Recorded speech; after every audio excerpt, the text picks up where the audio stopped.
gênero é uma construção, né, decorrente de aspectos de variáveis biológicas, psicológicas e sociais. A população trans, em alguma medida, ela não é detentora de direitos porque a sua experiência humana é uma experiência desobediente. Nós começamos então a receber pessoas transgêneros que almejavam alteração em seus documentos, ou seja, mudar o nome e o sexo. Porque o nome ele é o elemento fundamental para a garantia dos direitos humanos. Quando a gente conhece outra pessoa, a primeira coisa que a gente pergunta para ela é o nome. Esse é o grande desafio que a gente tem, multiplicar esse conhecimento.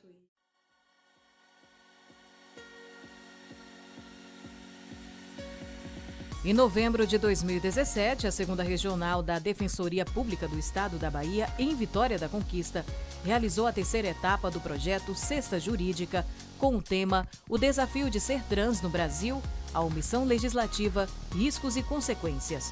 Ao longo da programação, os dilemas das pessoas trans foram tratados por pesquisadores e especialistas a partir da Constituição dos Direitos Humanos, envolvendo as áreas jurídica, médica, psicossocial e do serviço público, acesso à saúde, inserção no mercado de trabalho, resistência da sociedade e da família, permanência nas escolas e faculdades, nome social, alteração de nome e sexo nos documentos, casos de preconceito, ódio e violência foram alguns dos assuntos abordados. O combate ao preconceito, a defesa da população LGBT e a diversidade sexual têm sido temas prioritários para a Defensoria Pública do Estado da Bahia. A ideia de trabalhar com a questão das pessoas transgêneras surgiu de atendimentos que começaram a ser realizados aqui na Defensoria Pública. No ano de 2017, nós começamos então a receber pessoas transgêneras que almejavam alteração em seus documentos, ou seja, mudar o nome e o sexo para as condições de autorreconhecimento. A população trans, em alguma medida, ela não é detentora de direitos porque a sua experiência humana é uma experiência desobediente. Desobedece às regras biológicas, desobedece às regras morais, às regras jurídicas e, historicamente, é uma população vulnerável. Por essa razão, o Estado brasileiro, em alguma medida, nunca teve um olhar cuidadoso para a promoção dos direitos e da dignidade dessa população. O Estado, ele tem alguém imaginário que não corresponde à própria realidade e ele nega as pessoas como elas são. Ainda que nós tenhamos o nome social, e o nome social ele já foi um avanço substancial, mas o próprio nome social, quando o Estado diz é preciso reconhecer as pessoas pelo seu nome social, eles dizem é preciso reconhecer as pessoas como elas se sentem e como elas são sentidas, como elas são vistas e como elas se consideram. É preciso que a gente possa pensar nesse tema considerando um pouco mais os avanços científicos, né? O que a literatura científica tem a contribuir para a compreensão, para o entendimento desse fenômeno, né? Que na verdade é a incongruência, né? Entre o gênero, entre a identidade de gênero, né? De uma pessoa e o seu sexo biológico. Alterar o nome e o gênero representa uma realização muito significativa para a pessoa, mas daí a ser incluída na sociedade de forma absolutamente igualitária, há ainda um passo muito longo a ser dado. Essas pessoas enfrentam muitas dificuldades para ingressar no mercado de trabalho, para ir e vir, né, de forma que não seja constantemente indagadas. Existem relatos tão recentes, por exemplo, na última prova do Enem, uma pessoa transgênero pleiteou ir a um sanitário masculino, porque é assim que esta pessoa se reconhece, mas foi impedida. Por sorte, havia lá como fiscal uma funcionária da Defensoria Pública E vendo então o constrangimento e o sofrimento daquela pessoa, ela convocou o coordenador, né, explicou que era necessário respeitar esse direito, e então a pessoa pôde adentrar no banheiro masculino. Para uma pessoa trans, uma mulher transexual, chegar para o outro e dizer que é Maria e o outro dizer não, mas você é João, porque você ou rir, né, ou fazer chacotas porque a imagem que está vendo não condiz com o nome. Esse processo de mudança de nome agora, então, ele firma essa garantia, né, é uma conquista, já que anteriormente, como eu expliquei, travestis transexuais precisavam judicializar e não apenas judicializar, uma simples judicialização, mas comprovar a sua condição. E não ela comprovar, ela levar testemunha outras pessoas para falar o que elas são. Então eu vejo como uma vitória muito grande, não só para as pessoas trans, mas também para o próprio Poder Judiciário, que historicamente tem servido para dizer o que o outro pode ou que não pode fazer, não é? Quem são e quem não são. Então eu acho que é uma vitória muito boa. Nos últimos anos a gente conseguiu avançar um pouco. As conquistas têm vindo de outros países, mas têm aportado no Brasil, no sentido de reconhecer a construção da identidade de gênero como um elemento que constitui a personalidade e, portanto, é digno de proteção. A dignidade de gênero, sendo compreendida como um elemento que constitui a personalidade do sujeito, passa a ser, ainda que de forma muito devagar, protegida pelo direito, pelo Poder Judiciário. Recentemente, o Supremo Tribunal Federal, em março de 2018, tomou uma decisão extremamente surpreendente. Me parece que esse é o termo mais adequado. Surpreendente. O Supremo decidiu reconhecer os direitos de gênero como direitos humanos. Além disso, decidiu reconhecer a possibilidade da mudança do nome e sexo de travestis e transexuais sem a necessidade de um laudo médico que ateste a transexualidade, a travestilidade, ou mesmo a autorização do Poder Judiciário para que a pessoa transexual, a pessoa travesti, possa exercer plenamente a sua identidade enquanto um direito humano. Isso é uma conquista grandiosa, porque o debate no Congresso Nacional era um debate extremamente atravancado por questões morais, por questões fundadas em profundos preconceitos, não avançava nenhum direito dentro do Congresso Nacional. No âmbito do Poder Executivo, os avanços eram muito tímidos e se limitavam a reconhecer a possibilidade do uso do nome social. No Poder Judiciário, em alguns pontos do Poder Judiciário, alguns locais, a gente tinha algum avanço. São Paulo, por exemplo, era um caso nesse sentido. Avançou no sentido de reconhecer os direitos de travestis e transexuais. No resto do Brasil, não. No resto do Brasil, tinha decisões favoráveis, muito pontuais, mas a regra era não reconhecer a identidade de gênero como elemento que constitui a personalidade dessas pessoas. E, portanto, não estendia a proteção jurídica da dignidade humana para essa população a partir da construção identitária. Então, eu diria que é uma responsabilidade do conjunto do Estado em todas as suas esferas. O direito de ser, esse direito ontológico, ele é absolutamente fundamental para que nós tenhamos dignidade humana. A Defensoria Pública, existe esse GT, que é um GT de Identidade de Gênero e Cidadania LGBTI dentro da DPU, que tem um papel de coordenação dessas atividades em âmbito nacional, e a gente tem atuado desde 2016, que foi a primeira quando o GT passou a existir, a gente tem atuado nessa temática de forma bastante presente. O próprio GT judicializou em alguns momentos também algumas dessas ações judiciais, tipo o tratamento hormonal em presídios, e agora estamos atuando também numa provocação do IBGE para o censo, para o próximo censo, para que a população trans seja quantificada no censo, e a partir de então possa existir uma programação de políticas públicas que possam ser voltadas especificamente a essa população. Temos acompanhado, ainda que de forma um pouco incipiente, por todos os motivos que a gente já mencionou de dificuldades, temos tentado acompanhar a questão da saúde trans, a instalação dos ambulatórios, dos hospitais capacitados para a realização de cirurgias na rede pública do país. Esse é um outro ponto que a gente tem tentado acompanhar também, além e principalmente da questão do nome. A gente tem tido um acompanhamento da questão do nome, tanto do nome social, a partir do início, quanto da retificação de registro civil do nome e do gênero das pessoas trans, desde a criação do GT. Esse é um tema bastante importante que a gente tem atuado de forma bem precípua. A gente chegou a participar no STF, a gente levou a participação à Corte Interamericana na audiência pública desse tema, e é de nossa autoria, da Defensoria Pública da União, o processo que corre no CNJ, que está, nesse momento, visando a regulamentar nacionalmente o procedimento para a retificação de registro de nome e gênero de pessoas trans, independentemente de cirurgia ou qualquer tipo de harmonização. O que justifica essa nossa atuação é exatamente trabalhar para combater o preconceito, combater a desigualdade, combater todas as formas de discriminação que essa população enfrenta no seu dia a dia. A gente não quer que a Defensoria Pública seja mais um espaço de violação desses direitos, mais um espaço de constrangimento para essas pessoas, mais um espaço em que elas não se sintam acolhidas.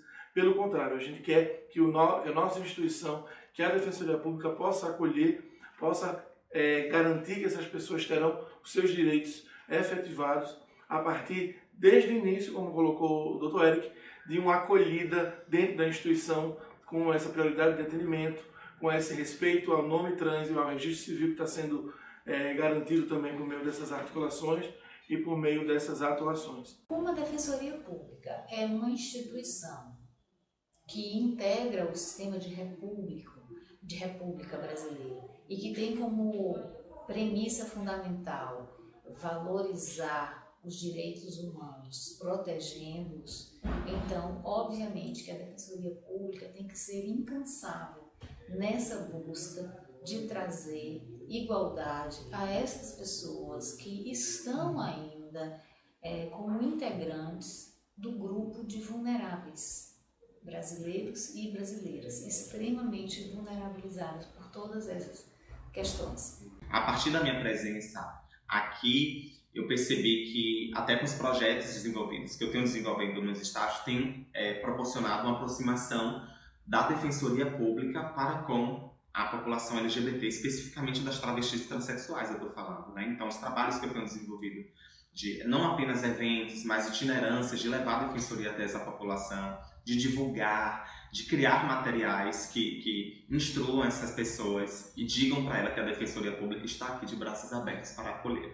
Eu acho que essa é a importância. Elas veem na Defensoria um lugar que aceitam e respeitam os direitos delas, como elas são. A decisão do Supremo é inovadora. Ela avança muito mais do que o Poder Judiciário até então havia sido capaz de avançar, responde uma demanda histórica, mas que em alguns países já haviam sido, de alguma medida, conquistadas. Aqui no Brasil ainda não.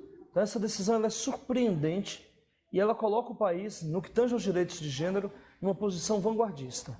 Agora, qual é o grande desafio? É tornar, primeiro, a decisão do Supremo uma decisão concreta.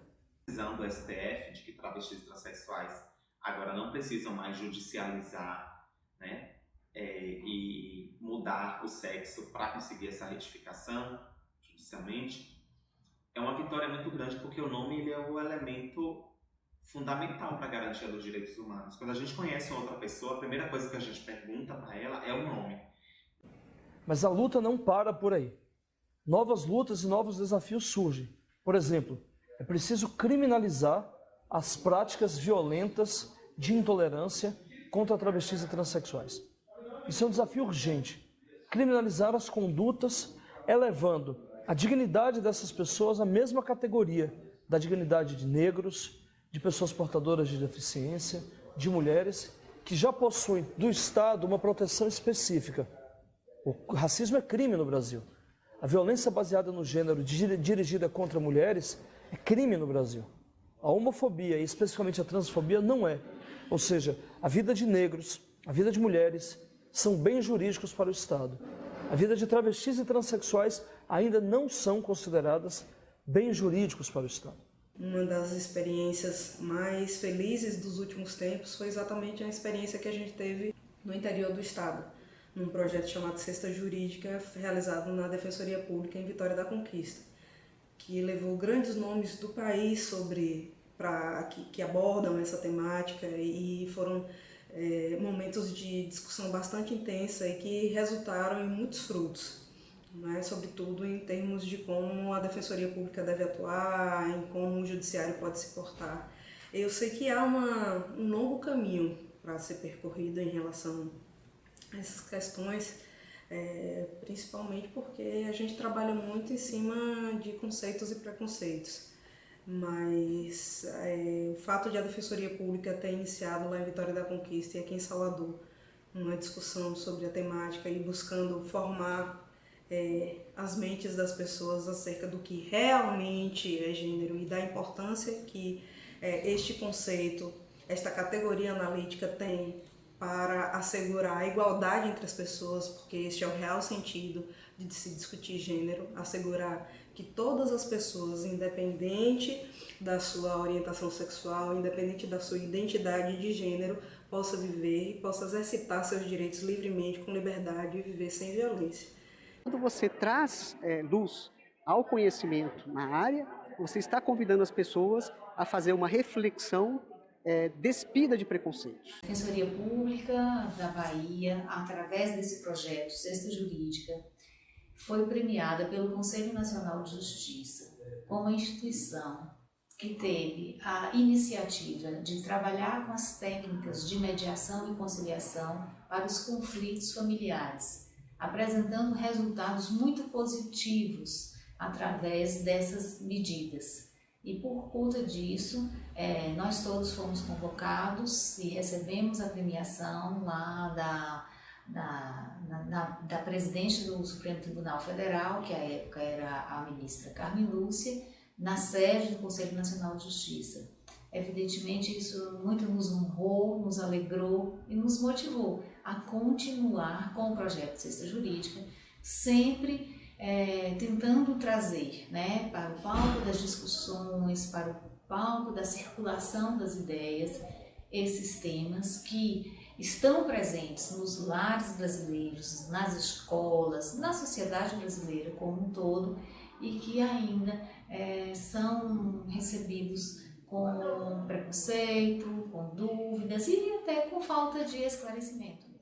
Após a realização da terceira etapa do projeto Cesta Jurídica, a Defensoria Pública de Vitória da Conquista conseguiu as primeiras retificações de nomes de pessoas trans antes mesmo da decisão do Supremo Tribunal Federal, uma conquista para quem sempre sonhava com isso. Estou em plena paz e felicidade. Eu realizei esse sonho que sonhei desde criança, como era para ser. É um sentimento de gratidão eterna. Sei que novas etapas da minha vida virão, novos desafios, mas em tudo temos um aprendizado, uma lição. De tudo tiramos algo para as nossas vidas e eu creio que podemos nos tornar mais fortes com cada luta. Posso dizer, sim, nós conseguimos. Desde a minha infância, soube que minha vida não seria fácil. Com o passar do tempo, muitos desafios enfrentei e superei, pois não tenho segunda opção. Das minhas fraquezas, fiz minha força. Dos meus medos, fiz minha coragem, com apenas um objetivo, ser apenas eu, ser respeitada como indivíduo e cidadã. Era meu sonho ter um nome em que me reconheço como pessoa. Hoje é uma realidade. Conseguimos vencer todas as barreiras.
sua vida